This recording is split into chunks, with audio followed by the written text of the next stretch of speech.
There's one airplane that is more desired and in demand than the Cessna 172M model, and that's the Cessna 172M with a 180 horsepower conversion.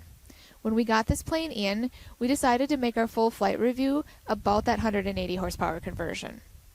This is a 1973 Cessna 172 Superhawk Penyan 180 horsepower conversion. Very low airframe and engine hours. It's really hard to find the 172s in this nice a condition. We flew this plane on a 900-mile trip cross-country. It flies great. With how nice it flies, my 12-year-old actually flew it most of the way and she claimed it as hers.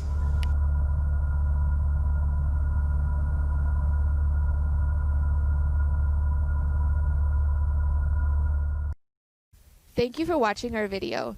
We really appreciate if you'd like our video, subscribe to our channel, and write your comments below. And this plane actually outclimbed the Cardinal RG that was flying next to it. Although in cruise, the Cardinal RG is a little bit faster. In this video, we'll discuss the Cessna 172 180 horsepower Lycoming 0360 conversion from the factory Lycoming 0320 150 horsepower engine. We'll discuss advantages and disadvantages of the engine upgrades, because all conversions have a little bit different results. We'll also show you around the plane, inside and out, as well as take you along on our signature flight portion in the plane so you can see the performance firsthand. Now, I've mentioned in a previous video that just increasing engine power won't give you the desired performance increase in some planes because of the aerodynamics of that plane just don't allow for it.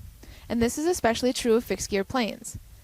But does a 172 with a 180 horsepower engine have good performance? Well, the Cessna manufacturer Textron Aviation thought so. There's actually some early models that came with the Lycoming 0360 180 horsepower, like the Cutlass RG, but the first factory model 172 fixed gear that came with 180 horsepower is the 1996 Cessna 172S or Skyhawk SP. I think one of the main reasons that this 180 horsepower converted plane has a higher demand than a low-hour Skyhawk SP is because it would cost around $200,000. And with this plane, you can have a similar performance to the Skyhawk SP for half the price. As you know, we make these detailed aircraft review videos to share our knowledge and experience with you guys. It's also a good platform for you to share your experience and knowledge with others using the comments. Please feel free to ask any related questions to the plane, and of course we'll always work our best to answer them. This Cessna 172M is for sale. We've got a link down in the description below if you're interested. It's one of the lowest hour 172 models available with only 2,000 hours on the airframe, only 285 hours on the engine, and only 10 hours on the prop. It's got all logs since new, ADS-B in and out, has been hangared, and is a well-maintained plane. If you're looking to buy an airplane, you can always subscribe to our email notifications through our website so that you get notified before we even advertise a plane. And we've got that link below in the description as well. Let's talk a little bit more about this 180 horsepower conversion. Penyan test results on the 180 horsepower conversion for the Cessna 172 showed that cruise speed increased to 151 miles per hour. The takeoff distance decreased to only 400 feet, or 700 feet with a gross weight of 2,400 pounds. The rate of climb increased to 1,020 feet with the gross weight at 2,400 pounds. The ceiling increased to 19,500 feet, and the gross weight capacity increased up to 2,550 pounds. So try to hide from the wind noise a little bit in here, so we'll see if you can hear me a little bit better. So there are two main concerns with conversions to higher horsepower engines. Number one is the weight difference. A high horsepower engine is usually heavier, and this affects the power to weight ratio somewhat, but most importantly, it affects the flight characteristics. So even on a day that's as gusty and windy as it is, we're flying, it's trimmed out, yoke controls, it's actually a smooth, stable flight, maintaining altitude, pretty much maintaining heading as well. Gives you just a really good idea of the flight characteristics of a 172 and the fact that having the 180 horsepower upgrade on it doesn't factor into making those flight characteristics any less smooth than they are on any other plane. A heavier engine makes the nose heavy and moves the CG forward. And this could especially be a concern if you've got full fuel and only 2 people in the front. Your takeoff, landing, and your go-arounds can be somewhat challenging in some planes due to the nose-heavy situation. Number 2 is a higher fuel consumption. So this plane uses more fuel than a standard 172. But overall, there's not much financial effect. Yes, it burns more fuel, but it flies faster, so you get to where you're going sooner. You spend less time in the air, which means you have less fuel used for the trip. And this is a very important fact that most people get incorrect. We're actually going to make a video about that in the future that goes into more detail on this. But the best thing about the 172 180 horsepower conversion is that there's very little difference. The dry weight of the 0360s, including the carburetor, the mags, ignition harness, engine baffle, the spark plugs, the tach drive, starter, alternator, etc., ranges from 282 pounds to 290 pounds. The 0320 factory engine is at about 275 pounds with accessories. So for about 10 pounds of difference, you're gaining 30 horsepower. And that's not really going to change the wonderful flight characteristics and handling of the 172. And also that 180 horsepower is a 20% increase in power that gives you great performance. So if you had a constant speed prop, the weight's going to be a little bit higher than that, but this has the standard fixed pitch prop like other 172Ms, so that's not a factor in this. So I apologize, it's starting to get a little bit windy out here. I'm going to do my best to make sure you can still hear what I'm saying. We're going to take a look at the exterior of this Cessna 172. You can see that it has nicer, newer paint on it, and realistically, how a plane looks is important. It's a point of pride to a lot of people, and when you're taking your friends and family up, this is a really nice plane to take them in. Like I said, it's got nicer, newer paint. The glasses are in nice condition. It's been a hangared, well-maintained plane that has all logs since new. No hail damage. We'll take a look at the interior in a minute. It's in really nice shape. It's actually been updated. The Cessna 172M has fuel tanks in the wings. They're not a sealed wet wing or fuel bladders. This is very good design to avoid leaks and expensive maintenance. It's a gravity-fed fuel system with 3 fuel sump points. The location of the carburetor on this plane being right under the oil pan and near the exhaust stack means that carb ice is very rare, and that's important to know. So in the fuel system, we've got the fuel selector down here, and it has the left and right tank, but it also has a both option. This is a fairly balanced system, so you can usually keep it in both, but if you do want to manage left to right tank fuel, you can definitely do that with that. And then it has an off position as well. And then finally on the fuel system, we also have the primer, which is over here in the corner. A couple of primes when it's cold out. Otherwise, when it's warm, you don't even need to prime it. It'll fire right up. We've got a gorgeous sunset going on in the background here.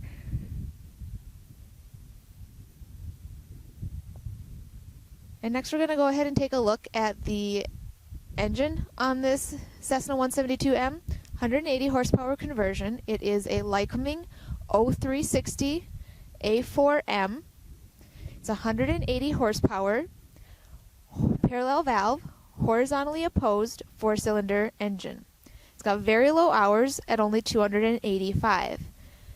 The TBO is 2,000 hours on these, but if you maintain them, they can go over 3,500 hours before overhaul. There's no leaks, and we didn't have to add any oil during our 900-mile cross-country trip. It's got great compressions between 74 and 77 on all 4 cylinders. This engine originally came from a plane based in Minnesota and was installed in this plane about 3 years ago. You can see it's very clean. Everything is in good shape on it. It's a nice solid motor with really low hours. These detailed videos help thousands of viewers. If you happen to have a nice plane that you're looking to sell for a reasonable price, we could actually feature your plane on our YouTube channel and put a full review like we do with these planes. If you're interested in something like that, please feel free to contact us for more details. Let's take a closer look at the interior of the Cessna Skyhawk. As you can see, everything has been redone. It's a very nice interior. We've got the leather seats throughout, and it's a very nice color theme that they've gone through on this. When they did the leather seats, they also did all of the paneling, and they made it two-tone, which kind of adds a little bit more of a luxury feel to it. And along with the paneling and everything else that they did, they also have redone the carpets. So taking a look at the back here, you can see, as I mentioned, the carpets have been redone on it. They're in really good condition. And then the rear seats have the same leather upholstery. It's very luxurious looking with this lighter colored leather and the embroidery of the Skyhawk on here. And it also has headrests in the rear, which makes these rear seats very comfortable for any passenger. We've got the 4-place intercom system with the connections here so everybody, including passengers, can hear while you're in flight. All of the interior plastics have been redone. You've got a newer headliner that's in very nice shape. You've got 3-point harness for the seatbelts in the front. We've got the vents here for the rear passengers, added quite a bit of air, makes it really comfortable when you're in flight. And then if we go up front, we've got the Cessna style ones that it let in tons of air up front for when you're flying. So as you can see here, we've got the baggage compartment. Again, everything has been updated. All of the interior and plastics are in really good shape back here. It's 120-pound capacity. There's lots of space, so you can get quite a bit of stuff in there, as well as quite a bit of weight if you need it. The job for doing something this complete overall interior redone is somewhere between $10,000 and $12,000. Taking a look at the panel on the Cessna 172M, over here we've got our standard 6-pack. Although we do have a vacuum flag, which is extremely important because this is right there you can tell if you've got a vacuum failure in flight. Otherwise it might take you a little bit of time to notice it. So that's very helpful. We do have dual CDIs, and both of them do have the glide slopes. And then this one is actually a secondary nav radio as well. Very important for your IFR flights, and especially IFR training, to have the dual option there. When we look at the center stack here, you can see that we've got our pretty much basics to start with. You've got your digital radios, and it's really nice to have these because you can flip-flop between multiple frequencies. So this one is a NavCom, and then you've got another COM down here, and this Garmin GNC 250XL. When you go down here, though, this is one of the nicest parts about this one. You've got the latest Garmin 660, gives you a ton of information when you're flying, your nearest airports, waypoints, a bunch of stuff. I'm going to talk a lot more detail about that when we do our flight portion and show you a little bit more about that information as well. One of the other upgrades on here is our wing flap selector. So this is an updated option where you can see digitally what your flap level is at. It's a lot easier to read this one than the one that it came with factory. And then over here to just kind of round out the panel, you've got your fuel gauge and your oil pressure and temp, and then obviously your amp meter and your voltage. And then down here is your Hobbs.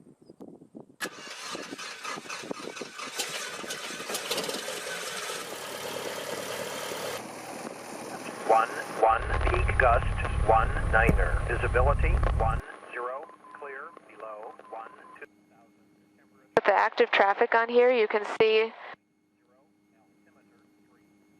nice feature is that it's a touchscreen. You click it, you can see it's at 3,350 feet and descending. So it's only 2,200 feet above us. Appreciate Mike Tango. We're about 3 miles to the northeast, entering a left downwind runway 17 for Visual.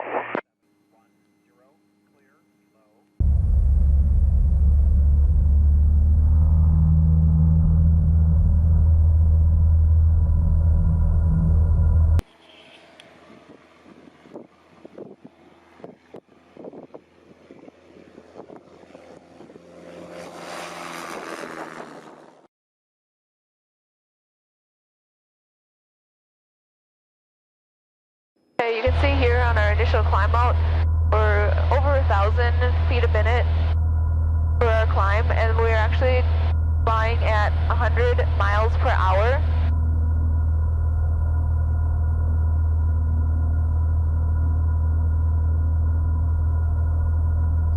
one thing to remember is once you get up and at a decent altitude, pull the power back at least some distance so that you're not flying it over 75%. Even on the climb out, we've got it down to 2200 RPM. We're still climbing at about 500 feet a minute, and we're at 100 miles per hour. All right, we've got an airspeed right now about 120. We're running only 2300 RPM, and our ground speed is actually at 130 knots. A little bit of a tailwind, but just gives you an idea of just how much performance you can get out of this 180 horsepower. And it's also where this comes in handy. It's really nice to have on the Garmin 660. It has all different information available to you, like your ground speed. We're going to go ahead and we're going to zoom out and show you. You can see the different airports. You've got your airspaces, and then we've also got traffic on there, which is nice to have when you're getting close to other areas, especially busy areas. You're able to monitor the traffic right here on the panel without looking at something like a tablet on your lap or on the yoke mount. You can add in a destination really easy. You can select a waypoint, you can go to the nearest airports, or you can do an entire flight plan. So Fergus Falls only got 7 miles away, so we add that in and we can activate it. It shows us just where we want to be. Gives you the runway headings in there so that you can see 13 and 17. Also gives you the extended center line so you can line up to them when you need to.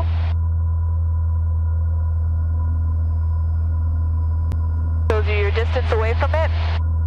And it also gives you an estimated time of arrival based on your ground speed and the distance. So those are all really nice features to have. Some of the other options on here we've got is a 3D vision. So we go to 3D vision. It's basically synthetic vision. If you're familiar with ForeFlight and on the iPad, it has something similar to that, but it's got a ticker tape for the ground speed. 567 Romeo Victor departing 3-1. I will be departing to the west, leaving the area, Fergus Falls. So you've got your ground speed on this tape, you've got your GPS altitude on this tape, you've got your heading indicators, and if you'll see down here, if we were on our direct to line, there's actually a magenta line inside of the compass so that you can see where you're supposed to be and be able to maintain your direction based on that. So all of these things are very helpful to have when you're flying. It's just right there in front of you. You can do a flight plan. You can do a bunch of different things. You can have just a traffic page just to see this is 6 nautical miles if you're in a really busy airspace. Just your traffic only without any of the extra stuff in there. You do have some different XM weather options if you're connected to an XM receiver. Gives you a bunch of different options, including METARs, your storm cells, lightning, cloud tops, everything like that, depending on the different type of receiver and the different type of weather that you actually have available to you. So it gives you all different kinds of things, winds aloft and everything. Another feature, especially for flying in more mountainous terrain, is the option of when you have a flight plan set up, you can see what kind of terrain you're going to be hitting and whether you're going to be clearing any terrain around you. So there's just a ton of different information available in this 660 that you can see and you can get access to. You've got your different frequencies in here, so you've got AWACS, Unicom, the different radio frequencies, the nearest center location and everything available. It also gives you runway information, surface information, dimensions. It actually shows you your winds too, so you can tell if this is the best runway. Or you can select the other runway. Tells you that this one, obviously, wind is going a little bit better on this runway. Of course, this is a little bit smaller runway, but not a big deal. It also shows you the traffic patterns, which is really nice with the arrows, so you know whether or not it's a right-hand pattern. You can read the current METAR information. And it also gives you the next airport over. So this is the Alexandria terminal forecast, which is the nearest airport to where we are for the terminal forecast. So it gives you a ton of information available on here. Some NOTAMs, you've got different charts and everything like that available. So here we've got an ILS for runway 31, and them out, view them. So it's just like having all of the printed charts.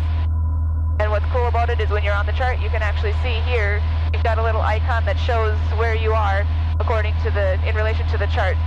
So it's almost like having this transposed right on the map So you can see if you're going to be coming in on an ILS, you can get lined up on here. You've got your different holding patterns and everything available when you're flying it. Just an extra added layer of security and awareness. When you're a pilot, any extra help that you can have is very important to maintain and make sure that you use whatever's in front of you and available to you. Up here from this altitude, you can really see why Minnesota has been labeled the land of 10,000 lakes.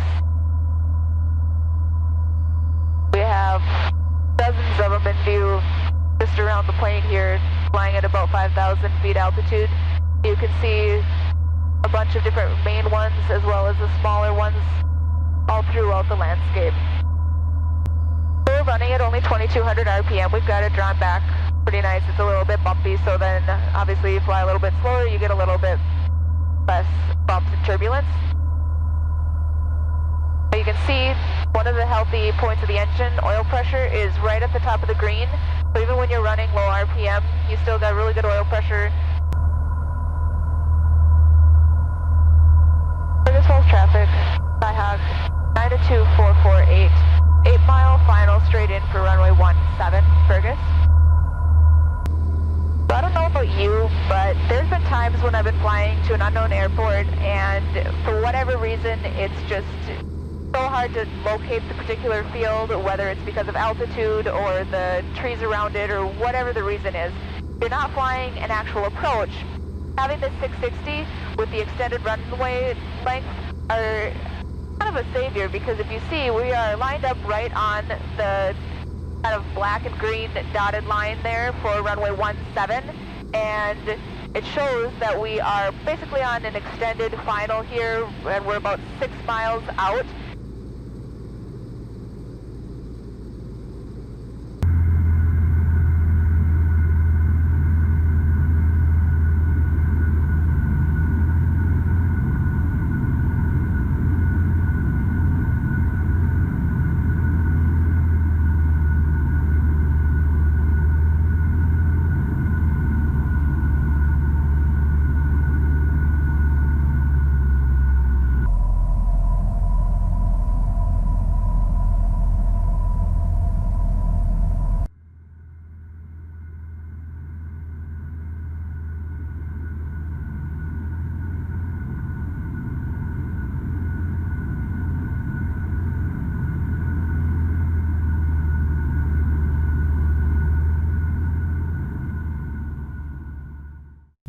So I hope you enjoyed watching our video today.